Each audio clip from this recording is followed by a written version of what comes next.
Setting up a wireless LAN, but don't know where to start? Whether you're using standalone APs or a WLAN controller, the process can seem overwhelming. In this video, I'll walk you through step-by-step how to connect and configure Cisco access points and controllers, from trunk links to CAPWAP tunnels. Whether you're a network admin or studying for the CCNA, this guide will make building a wireless LAN simple and stress-free. Ready to master wireless networking? Let's get started.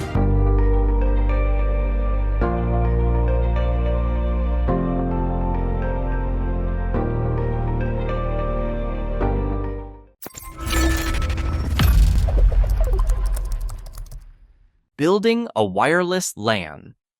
We have seen that a wireless network can be composed of standalone APs or light APs, coupled with one or more WLAN controllers. A standalone AP is a device that can operate on its own. That is, it doesn't need anything else to transfer Ethernet frames from a wired VLAN to a wireless LAN, and it's the same thing in the other direction. In this type of configuration, the standalone access point maps each VLAN to a WLAN and a BSS Basic Service Set. As shown in the diagram, the standalone AP has a single wired Ethernet interface, which means that all the VLANs must be routed to it through a trunk link. A light access point also has only one Ethernet wired interface, but it must be associated with a wireless LAN controller, WLC, so that it works completely. In this type of configuration, VLANs terminate at the controller and do not need to drill down to the bottom, as they are transported by the CAPWAP tunnel between the controller and the lightweight access point, which means that the PA does not need then an access link to connect to the network infrastructure. To configure and manage Cisco access points, you can connect your PC to them with a console cable, i.e. a serial cable, which will be connected to the access point. If the AP is already up and running and has an IP address, then you can even connect to it via Telnet or SSH to have access to the CLI. Standalone access points even support sessions through a browser via HTTP and HTTPS. Light access points are also compatible for browser configuration, except that the session must be established on the controller. To connect and configure a WLAN controller, you will need to open a web browser at the controller's IP address, either with HTTP or HTTPS. Of course, the controller must already have its management IP address assigned to its interface. The web interface gives an efficient way to monitor, configure, and troubleshoot wireless networks. It is, of course, possible, if you prefer the command line, to use it connect by a Telnet or SSH session. Whether through the web interface or the CLI interface, admins will need to have a management user account. This account can be managed either locally or with an authentication server, such as a TACAX or Radius server, which is also called an AAA server. So, for the CCNA, the goal is to focus on the controller's graphical interface to configure a WLAN. In the following examples, the WLAN architecture has already been configured. That is, the controller already has an IP to be able to connect to it. In the following examples, the WLAN architecture has already been configured. That is, the controller already has an IP to be able to connect to it. Going back to the GUI, when you're connected to it, the controller will display the dashboard, which will look like this illustration. Connecting a wireless LAN controller to the network is not as straightforward, as there are several different types of connections. When working on routers or switches, the terms interfaces and port are identical. For example, with switches, we can call them 48 port models, and we will say that we are making changes to interfaces. With wireless controllers, it's a little more different. Ports and interfaces refer to different concepts. Controller ports are physical connections to be connected to a wired or switched network. Interfaces, on the other hand, are logical connections that are established internally within the controller itself. We will therefore detail each type of connection. It is possible to connect several different types of ports, from the controller to the network. On the diagram, we can see TIS1 service port, which is used for system management. That is, to recover the system or to manage boot functions. This port always connects to a port on the switch in access mode. We have the distribution system ports.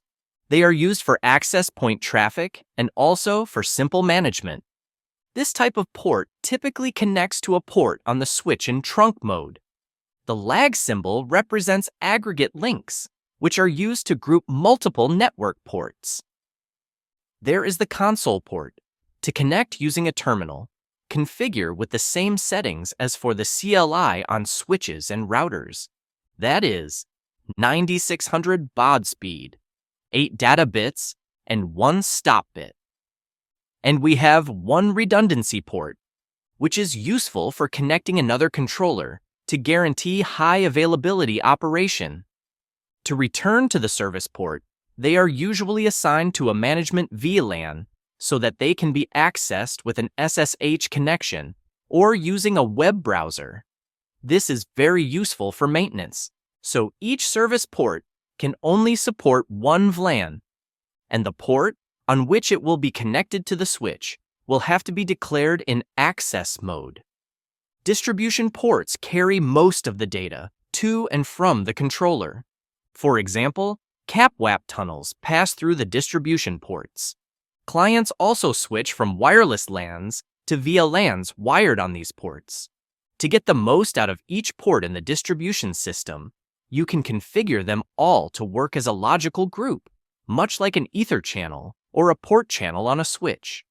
On a controller, we call it a link aggregation group, which is seen under the initials of lag. On the diagram, it is clear that the 4 ports on the distribution system are configured in aggregation. With this type of configuration, traffic can be balanced across the different ports that make up the lag. The advantage is that if one port goes down, traffic will be redirected to the other ports in service. We have seen that using its distribution system ports, a controller can connect to several VLANs on the dial-up network. So internally, the controller has to map these wired VLANs to equivalent logical wireless networks. For example, suppose VLAN 10 is reserved for wireless users in a company's marketing department. This VLAN will need to be connected to a wireless LAN, which exists on a controller and its associated access points. And the wireless network must then be extended to each customer who comes to associate with the marketing department's SSID. Wireless controllers therefore provide connectivity through internal logical interfaces, which must be configured with an IP address, a subnet mask, a default gateway, and a dynamic host configuration protocol, DHCP server. Each logical interface is then assigned a physical port and VLAN ID. An interface can be thought of as a layer 3 termination on a VLAN. As with the controller ports, we will now detail these interfaces.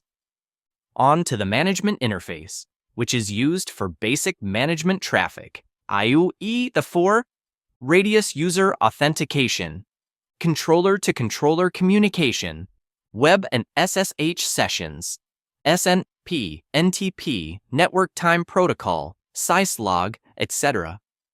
We have the interface that manages redundancy. Here, the IP address that handles the redundancy will be part of a set of high availability controllers. The active controller will use the management interface address, and the standby controllers will use the address that handles redundancy. Then, we to the virtual interface. The controller has a virtual interface that it uses for mobility management.